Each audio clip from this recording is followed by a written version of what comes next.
여러분 안녕하십니까?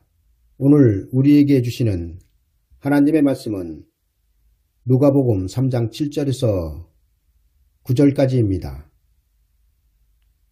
요한이 세례받으러 나오는 무리에게 이르되 독사의 자식들아, 누가 너희를 가르쳐 장차 올 진노를 피하라 하더냐? 그러므로 회개에 합당한 열매를 맺고 속으로 아브라함이 우리 조상이라 말하지 말라. 내가 너희에게 이르노니 하나님이 능히 이 돌들로도 아브라함의 자손이 되게 하시리라. 이미 도끼가 나무 뿌리에 놓였으니 좋은 열매를 맺지 아니하는 나무마다 지켜 불에 던지우리라. 아멘.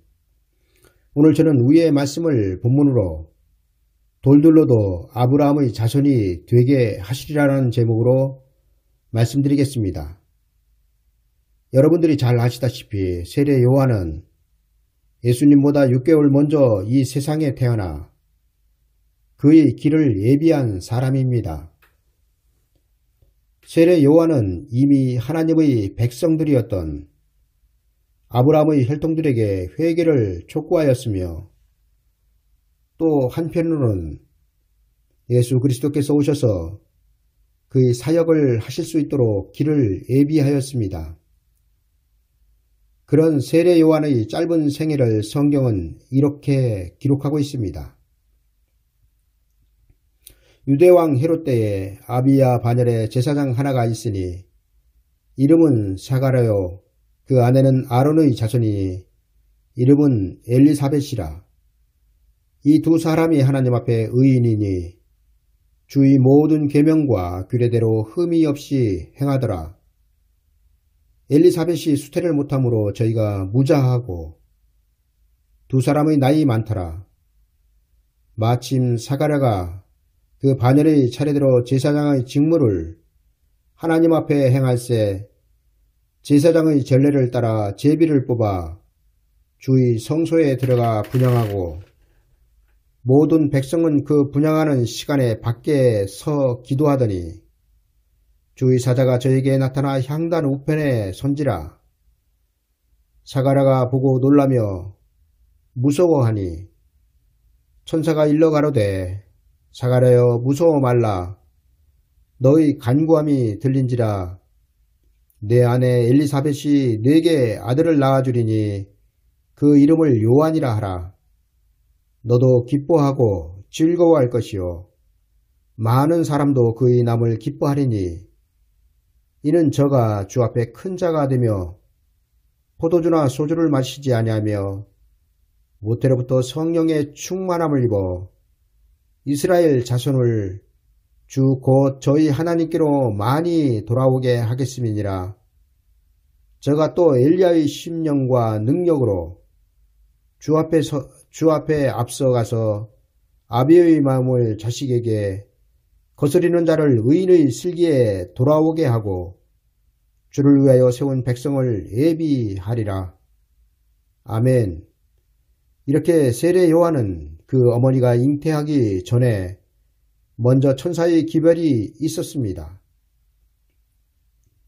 그리고 그는 예수 그리스도보다 6개월 먼저 태어나 주의 백성에게 그 죄사함으로 말미암는 구원을 알게 하였던 선지자였습니다. 그가 몇 살 때에 광야에 나갔는지 자세히 알 수는 없지만 이에 대하여 성경은 아이가 자라며 심령이 강하여지며 예수 그리스도께서 이스라엘에게 나타나는 날까지 빈들에 있으니라 기록하고 있습니다. 그런데 여러분, 세례 요한 당시에 하나님의 말씀을 맡았던 사람들은 누구였습니까? 그들은 제사장들이었으며 또한 그들은 성전에 있었습니다. 그런데 성전과 성전을 맡았던 제사장들을 놔두고 하나님은 별도로 광야에서 세례 요한을 준비하셨습니다. 이는 마지막 때 곧 예수 그리스도의 재림의 때를 사는 우리에게 큰 교훈이 되고 있습니다. 왜냐하면 예수 그리스도의 초림 때의 상황은 재림 때의 상황과 동일하기 때문입니다. 여러분, 하나님께서 하나님의 법궤가 있던 성전을 버리시고 세례 요한을 광야에 따로 준비하신 것은 무엇 때문이며, 또 당시의 대제사장들이나 서기관, 율법사들을 무시하고 세례 요한을 세우신 것은 무엇 때문이었을까요? 저는 이에 대하여 긴 설명을 드리지 않겠습니다. 왜냐하면 여러분들은 이미 이런 수준의 말씀을 분별하고 있기 때문입니다. 그러나 분명한 것은 하나님은 예수 그리스도의 탄생으로 성전과 제사장들을 버리셨다는 것입니다. 이 때문에 하나님께서 준비하신 세례 요한이 성전이 아닌 광야에 있었던 것입니다. 그러나 여러분, 이는 시작에 불과합니다. 무슨 말이냐고요? 여러분, 성경은 동일하게 예수 그리스도께서 재림하실 때에도 지금 수많은 교회들과 목사들을 무시하고 별도로 세례 요한과 같은 종들을 세우실 것이란 말입니다. 그리고 이 말은 저희 개인적인 주관에 의한 말이 아니라 성경이 증거하고 있는 살아계신 하나님의 말씀이란 사실입니다. 그리고 그 종들은 바로 살아계신 하나님의 일을 이마에 맡고 다시 오시는 예수 그리스도의 길을 예비할 것입니다. 여러분, 요한계시록에서 증거하고 있는 14만 4천 인맞은 종들은 지금 많은 목사들이 말하는 것처럼 그런 존재를 훨씬 초월한다는 사실을 알아야 합니다. 부족하지만 제가 14만 4천을 증거하는 많은 목사님들의 설교를 들어본 결과 제가 들어본 설교 중에는 14만 4천을 성경대로 증거하여 설교하는 설교다운 설교를 들어보지 못하였습니다. 따라서 저도 이 자리에서 14만 4천이 누구인지는 다 말씀을 드리지 않겠습니다만, 하나만 말씀을 드린다면 14만 4천 인맞은 종들은 세례 요한과 같은 사람들이며 하나님께서 창조하신 천지창조의 역사를 마무리 지을 하나님의 종들이란 사실입니다. 그리고 여기에서 하나님의 종이란 목사들만 말하는 것이 아니라 전 세계의 모든 성도들 중에서 부르심을 입고 빼내심을 입고 신실한 자로 선택된 사람들이란 사실입니다. 따라서 14만 4천은 어느 한 집단 또는 단체가 전부 다 14만 4천이 될 수 없으며, 이들은 하나님의 천지창조 이래 가장 특별한 사람들이란 사실입니다. 여러분, 세례 요한의 사역은 무엇이었습니까? 그가 예수 그리스도보다 6개월 먼저 태어나 한 일은 자기의 족속들에게 예수 그리스도를 증거한 것 뿐이었습니다. 그는 예수 그리스도의 제자들이나 사도 바울과 같이 이방의 복음을 전한 것이 아니라 자기의 족속인 아브라함의 혈통들에게 예수 그리스도를 증거하며 이미 하나님을 믿으며 또한 하나님의 백성들이었던 아브라함의 혈통들에게 회개를 촉구한 사람이었습니다.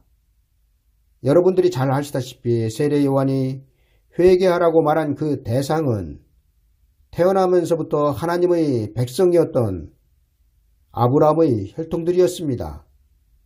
그들은 하나님 앞에 금수저였으며 이방인 우리와는 그 차원이 다른 사람들이었습니다. 지금은 하나님의 아들 독생자 예수 그리스도를 믿는 자는 그 누구든지 하나님의 자녀가 되는 권세를 얻지만, 예수 그리스도 이전에는 오직 아브라함의 혈통들만 하나님께서 인정하시는 피조물이었다는 사실입니다. 그런데 그 특별한 존재들에게 지금 세례 요한은 독사의 자식들이라 말하며 회개를 촉구하고 있습니다. 여러분, 회개는 아브라함의 혈통들이 아니라 하나님을 알지 못하며 믿지도 않았던 우리 이방인들의 조상들이 했어야 하는데, 세례 요한은 이방인들은 그냥 놔두고 오히려 하나님의 백성들에게 회개를 외치고 있다는 것입니다. 그리고 이런 그를 성경은 여자가 낳은 자 중에서 가장 큰 자이며 또한 율법과 선지자는 요한의 때로 맞춰졌다고 선언하고 있습니다. 여러분, 이런 세례 요한의 입에서 이미 하나님의 백성이며 하나님의 선민이었던 무리들이 자기에게 세례를 받으러 오는 것을 보고 그는 그들에게 독사의 자식들이라고 말합니다. 여러분, 세례 요한이 독사의 자식들이라고 말한 그 대상들은 이미 하나님의 선민인 이스라엘 백성들이었습니다. 그런 그들에게 세례 요한은 자기의 어미를 잡아먹는 독사를 빗대어 책망하고 있습니다. 정말로 지금 같으면 상상도 못할 일입니다. 지금 누가 하나님의 계획과 뜻을 깨닫고 이런 말을 성도란 이름을 가진 자들에게 말했다면 그는 아마도 문매를 맞았을 것입니다. 그들은 그래, 너만 하나님을 믿느냐, 너만 목사냐, 그래, 너 잘났다 등 아마도 지금 세례 요한이 나타나 우리들에게 독사의 자식들이라고 말했다면 우리는 아마도 온갖 말로 그를 맹비난하였을 것입니다. 그러나 세례 요한 당시에 아브라함의 혈통들 중 그 누구도 세례 요한을 비난한 사람은 없었습니다. 비록 그들은 예수 그리스도를 죽이는 자리에까지 갔지만 그들은 세례 요한의 책망에 그러하면 우리가 무엇을 하리이까 물었던 사람들이었습니다. 그러나 이 세대는 예수 그리스도의 초림의 때보다도 더 악한 세대이며 그리고 진리에 대하여 더 캄캄한 세대에 우리는 살고 있다는 것입니다. 여러분, 2000년 전에도 예루살렘에는 성경에 해박한 지식을 가진 날고기는 사람들이 많았습니다.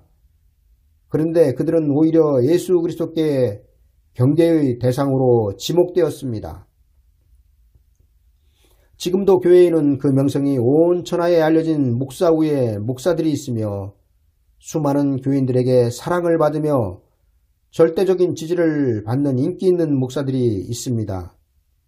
이들이 자기들이 받는 그 사랑만큼 그 맡은 양떼들에게 하나님의 뜻과 계획을 전했다면 오늘날과 같이 기독교 내에 재림하시는 예수 그리스도를 영접할 진리가 없지는 않았을 것입니다. 여러분, 2000년 전 다윗의 동네에 예수 그리스도께서 처녀의 몸에서 나셨지만 그 몸은 머물 사관이 없어서 짐승의 구유에 누여졌습니다. 만약 그때 하나님의 종이었던 제사장들을 비롯한 이스라엘의 지도자들이 깨어 있었다면 예수 그리스도의 그 육체가 구유에 들어갈 수 있었을까요?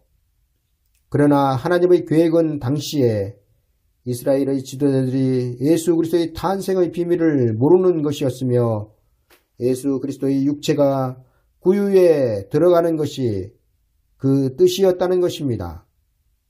그렇다면 왜 이것이 하나님의 계획이며 뜻이었을까요? 그것은 바로 광야에 세례 요한을 세우셨기 때문이며 또한 예수 그리스도의 육체가 구유에 들어가야 이방인들이 구원을 받기 때문이었습니다. 여러분, 구유는 무엇입니까? 구유는 짐승들의 밥그릇입니다. 그런데 왜 하필 예수 그리스도의 육체가 짐승의 밥그릇인 구유에 누워 있었을까요? 여러분, 거두절미하고 예수 그리스도께서 태어나시자마자 그 부모들이 그를 구유에 눕힌 것은 짐승들의 밥으로 주시기 위함이었으며 이것은 하나님 아버지의 태초의 계획이셨다는 것입니다. 성경은 아브라함의 혈통들을 제외한 모든 인간들을 전부 다 짐승이었다고 기록하고 있습니다. 그리고 이에 대한 확증의 말씀이 가나안 여자가 귀신 들린 자기의 딸을 살려달라고 애원하는 장면입니다. 예수 그리스도께서는 귀신 들린 나의 어미가 와서 절하며 제발 자기의 딸을 살려달라는 애원의 소리에 다음과 같이 말씀하십니다. 자녀의 떡을 취하여 개들에게 던짐이 마땅치 아니하니라. 여러분, 여기에서 자녀는 누구이고 개는 누구입니까? 두말할 것도 없이 자녀는 아브라함의 혈통들을 그리고 개는 이방인들을 가리키고 있습니다.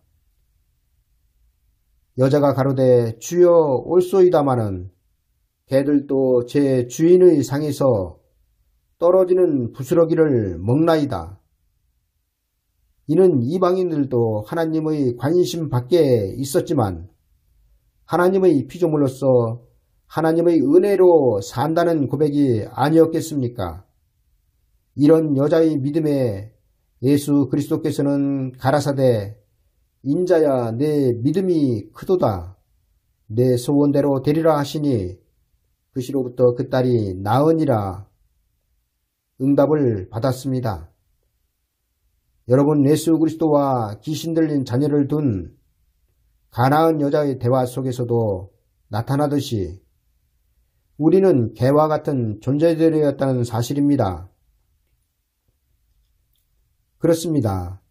우리는 다 같이 짐승과 같은 사람들이었으며 그런 우리는 예수 그리스도의 육체의 죽음을 통하여 하나님의 자녀가 된 것입니다. 그리고 이에 대하여 성경은 다음과 같이 증거하여 기록하고 있습니다. 우리는 다 양 같아서 그릇 행하여 각기 제 길로 갔거늘 여호와께서는 우리 무리의 죄악을 그에게 담당시키셨도다. 여러분, 개나 양이나 다 짐승입니다. 그 짐승과 같았던 우리는 예수 그리스도의 살과 피를 먹고 마심으로 하나님의 자녀가 되었으며 이를 나타내고 있는 말씀이 예수 그리스도께서 태어나시자마자 짐승의 밥그릇인 구유에 들어갔다는 말씀입니다. 그리고 이에 대하여 성경은 확증적으로 다음과 같이 기록하고 있습니다. 예수님께서 이르시되 내가 진실로 진실로 너희에게 이르노니 인자의 살을 먹지 아니하고 인자의 피를 마시지 아니하면 너희 속에 생명이 없느니라. 내 살을 먹고 내 피를 마시는 자는 영생을 가졌고 마지막 날에 내가 그를 다시 살리리니 내 살은 참된 양식이요 내 피는 참된 음료로다. 내 살을 먹고 내 피를 마시는 자는 내 안에 거하고 나도 그 안에 거하나니 살아계신 아버지께서 나를 보내심에 내가 아버지로 인하여 사는 것 같이 나를 먹는 그 사람도 나로 인하여 살리라. 이것은 하늘로서 내려온 떡이니 조상들이 먹고도 죽은 그것과 같지 아니하여 이 떡을 먹는 자는 영원히 살리라. 아멘. 우리는 예수 그리스도의 육체를 통하여 하나님의 자녀가 되었으며 또한 영원한 생명을 얻었습니다. 그런데 이 생명의 떡이신 예수 그리스도께서 하늘로부터 왔을 때 그 밤에 그를 영접한 사람은 그 지경에서 양떼를 지키던 목자들밖에는 없었습니다. 이는 예수 그리스도의 재림을 기다리는 우리에게는 큰 교훈이 되는 것이 아닐 수 없습니다. 예수 그리스도께서 탄생하시던 밤에 그 예수 그리스도를 영접한 사람이 제사장들이 아니라 들에서 양을 치던 목자들이었으며 또한 예수 그리스도의 길을 준비한 사람이 성전에 있던 제사장들이 아니라 광야의 세례 요한이었다는 것은 우리에게 간단한 문제는 아니란 사실입니다. 왜냐하면 마지막 때도 이와 같다고 성경은 여러 곳에서 말씀하여 증거하고 있기 때문입니다. 세례 요한이 광야에 있을 때 어느 날 자기에게 세례를 받으러 나오는 무리들에게 이르되 독사의 자식들아 누가 너희를 가르쳐 장차 올 진노를 피하라 하더냐. 그러므로 회개에 합당한 열매를 맺고 속으로 아브라함이 우리 조상이라 말하지 말라. 내가 너희에게 이르노니 하나님이 능히 이 돌들로도 아브라함의 자손이 되게 하시리라. 이미 도끼가 나무 뿌리에 놓였으니 좋은 열매 맺지 아니하는 나무마다 찍혀 불에 던지우리라. 아멘. 여러분, 세례 요한의 이 말은 이미 하나님을 믿고 있으며 하나님의 친백성이었던 이스라엘 사람들에게는 큰 재앙이었습니다. 왜냐하면 그들은 구약 4,000년 동안 하나님께서 키워오신 나무였기 때문입니다. 그런데 예수 그리스도께서는 구약 4,000년 동안 키워오셨던 나무 뿌리에 도끼를 놓으셨습니다. 그리고 그 이유는 열매가 없는 나무를 찍어내시기 위함이었습니다. 이는 분명하게 아브라함의 혈통들을 도끼로 찍어내시겠다는 뜻이 아니었겠습니까? 성경은 마지막 때도 나더러 주여 주여 하는 자마다 다 천국에 들어갈 것이 아니요 그의 열매로 그들을 알지니라 말씀하고 있습니다. 이는 분명하게 초림 때 약속의 자손들이었던 아브라함의 혈통들이 전부 다 구원을 받지 못하였듯이 마지막 때도 하늘에서 온 참된 양식인 예수 그리스도의 살과 피를 마신 자들 중에서도 육체의 죽음을 경험하지 않고 그의 나라에 들어갈 사람들과 바깥 어두운 데로 쫓겨나 슬피 울며 이를 갈 사람들이 예수 그리스도를 믿고 있던 사람들 중에서 갈라진다는 것입니다. 그리고 그 이유는 예수 그리스도를 믿지 않아서가 아니라 열매가 다르기 때문이라고 성경은 기록하고 있습니다. 여러분, 초림 때의 모든 하나님의 백성들이 구원에 이르지 못하였다면 반드시 재림의 때에도 그렇다는 것을 아셔야 합니다. 또한 세례 요한은 당시에 한 번 아브라함의 자손이면 영원한 하나님의 친백성이라고 믿었던 히브리인들에게 충격적인 말을 합니다.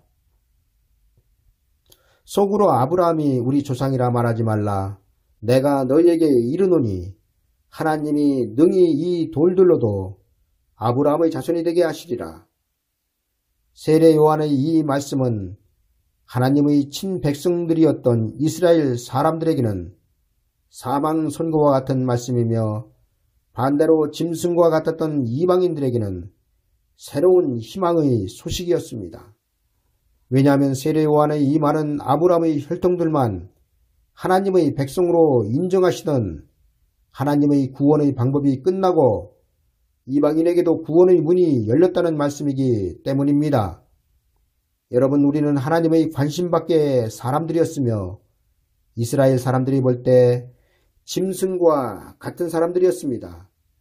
당시 이방인들은 하나님과 아브라함의 혈통들이 볼 때 길바닥에 굴러다니는 돌멩이에 지나지 않았습니다. 왜냐하면 하나님은 하나님의 법궤가 있던 성전 안에 들어올 수 있는 길을 이방인들에게는 원천적으로 막고 계셨기 때문입니다. 그런 돌멩이와 같았던 우리를 하나님은 2000년 전 그 아들 독생자 예수 그리스도를 통하여 하나님의 자녀로 삼으셨으며 짐승이었으며 돌이었던 우리를 아브라함의 혈통들처럼 하나님의 친백성을 삼으신 것입니다. 따라서 우리는 예수 그리스도의 육체 없이는 하나님 앞에 아무것도 아니며 여전히 이방의 개와 길바닥에 굴러다니는 돌멩이와 같은 존재라는 것을 알아야 합니다. 여러분, 분명한 것은 하나님이 능히 이 돌들로도 아브라함의 자손이 되게 하시리라의 말씀은 예수 그리스도를 통한 모든 인류에게 구원을 베푸시겠다는 하나님의 새로운 약속의 말씀이 되고 있다는 사실입니다. 그렇습니다.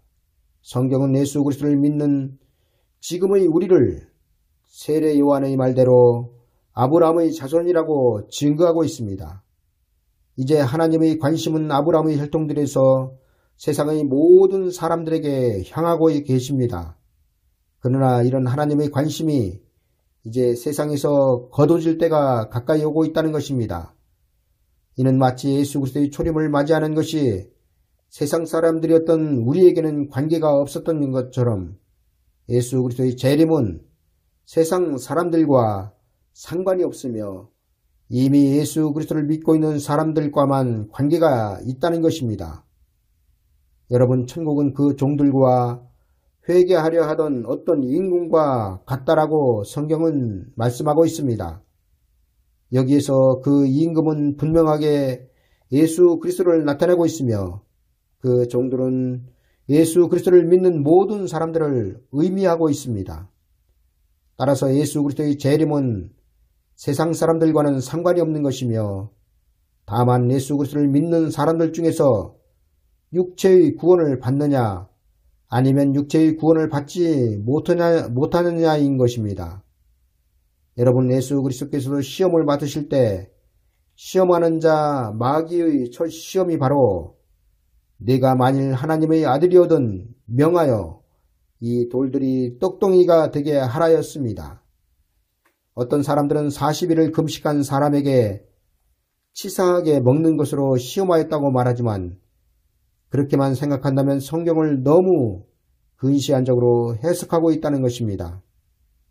여러분, 40일을 금식하여 줄이신 예수 그리스도께 시험하는 자 마귀가 첫 번째로 시험한 것은 구원에 관한 것이었습니다. 그리고 그 시험은 네가 만일 하나님의 아들이거든 명하여 이 돌들이 떡덩이가 되게 하라 한 것이었습니다. 시험하는 자의 이 말은 네가 만일 성경에서 약속하고 있는 그 하나님의 아들이라면 지금 내 권세 아래에 있는 자들을 곧 이방인들을 구원하여 보라는 것이었습니다. 시험하는 자의 이 말에 예수 그리스도의 대답이 무엇이었습니까? 그것은 바로 사람이 떡으로만 살 것이 아니요 하나님의 입으로 나오는 모든 말씀으로 살 것이라였습니다. 여러분, 이 말씀은 그동안 하나님을 모르고 떡으로만 살던 이방인들을 말씀으로 구원하시겠다는 것입니다. 이렇게 기독교는 예수 그리스도의 육체를 통한 생명의 떡이 되어 지금까지 세상에 전파되고 있습니다. 성경은 분명하게 예수 그리스도는 하늘에서 온 생명의 떡이라고 증거하고 있습니다. 그리고 그를 먹는 자들도 생명의 떡이 된다고 증거하고 있습니다. 그렇습니다. 하나님은 기독교 2000년 동안 세상 사람들에게 예수 그리스도를 믿는 신실한 종들을 생명의 떡으로 보내셨습니다. 우리나라만 해도 짧은 기독교 역사에 가장 크게 부흥한 나라입니다. 그리고 거기에는 하나님께서 그 아들의 이름으로 보내신 생명의 떡이었던 신실한 선교사님들의 희생이 있었기 때문이었습니다. 우리는 그들의 핏부림으로 하나님을 알게 된 자들입니다. 그들의 그런 순교의 희생이 없었다면 우리는 여전히 죄 가운데 있었을 것이며 또한 우리는 여전히 돌에 지나지 않았을 것입니다. 우리가 이름조차 알지 못하는 수많은 선교사들은 예수 그리스도의 복음을 들고 그들 자신이 생명의 떡이 되어 이 땅에 와서 순교로 그 생을 마감하였습니다. 그 누가 자기의 생명을 귀하게 생각하지 않겠습니까? 그러나 과거 우리나라의 기독교 초창기에 우리에게 복음을 전해준 사람들은 자기의 목숨을 복음과 맞바꿨다는 것입니다. 그런데 지금 우리의 현실을 보십시오. 이게 예수 그리스도의 터 위에 세워진 교회입니까? 이게 그 수많은 순교자들이 피를 뿌려 세워진 교회라고 할 수 있겠습니까? 강남의 어느 초대형 교회는 연일 세상 방송의 뉴스거리가 되고 있으며 잊을만 하면 또 다른 교회의 치부들이 뉴스를 통하여 전파되고 있습니다. 사람이 완벽할 수는 없지만 그래도 이건 아니지 않습니까? 왜 그들은 하나님을 믿으면서 떡으로만 살려고 할까요? 저는 지금 떡을 포기하라는 말이 아닙니다. 우리의 대부분은 떡을 가질 만큼 가진 사람들입니다. 그런데 더 못 가져서 난리를 치고 있는 나 자신을 보게 된다는 것입니다. 여러분, 지금의 기독교는 자기들의 예배당 사이즈를 자랑하며 이단들을 가만히 끌어들여 자기들의 세를 과시하며 교회를 자기의 사업체처럼 그 자녀들에게 유전하고 또한 자신들은 제왕같이 살면서 성도들에게는 성도로서의 본분을 다하라고 강요합니다. 그런 그들에게 예수 그리스도의 다시 오심에 관심이나 있겠습니까? 그러니 맨날 하는 설교가 나시고 죽으시고 부활하시고 승천하시고만 전하는 것이 아니겠습니까? 여러분, 이미 예수 그리스도를 믿고 있는 사람들 치고 예수 그리스도께서 성령으로 잉태하여 처녀 마리아에게서 태어나시고 구원을 이루시고 십자가에서 죽으시고 죽은 자 가운데서 3일 만에 부활하시고 부활하신 그 몸으로 이 세상에 다시 오셔서 세상을 심판하시고 그의 나라를 이루실 것을 믿지 않는 사람들이 있을까요? 아마도 의심하는 사람 있을지라도 성도로서 믿지 않는 사람은 거의 없을 것입니다. 그런 그들에게 목사들은 맨날 무엇을 그렇게 잘 믿으라고 말할까요? 솔직히 예수 그리스도를 잘 믿는다는 것이 무엇입니까? 여러분, 예수 그리스도를 잘 믿는다는 것은 주일 성수 잘하고 11조 잘하고 전도 잘하고 교회 봉사 잘하고 목사 말에 순종하는 것을 말하는 것이 아니라 하나님의 뜻과 계획을 아는 것을 성경은 좋은 믿음이라고 말씀하고 있다는 것입니다. 목사 또한 병 고치는 각종 신유의 은사를 받고 하나님의 계시를 받는 사람이 하나님의 마음에 합한 종이 아니라 장차에 하나님께서 행하실 일들을 그 맡은 양떼들에게 전하는 목사가 참 종이며 하나님께서 인정하시는 목사인 것입니다. 그런데 지금 하나님의 종으로 세움을 받은 목사들은 파수꾼의 역할을 포기하고 적군이 쳐들어오면 나팔을 불기는커녕 자기만 살자고 주랭랑 칠 자들처럼 하나님의 계획과 뜻에는 전혀 관심이 없다는 것입니다. 여러분, 이 시점에 우리는 왜 세례 요한이 이미 하나님의 선민이었으며 또한 하나님의 유일한 백성들이었던 그 아브라함의 혈통들에게 독사의 자식들이란 거친 표현으로 말씀하여 책망하였는지를 깊이 생각해야 할 때인 것입니다. 들깨는 오히려 젖을 내어 새끼를 먹이나 처녀 내 백성은 잔인하여 광야의 타조 같도다. 젖먹이가 목말라서 혀가 입 천장에 붙으며 어린아이가 떡을 구하나 떼어줄 사람이 없도다. 감사합니다.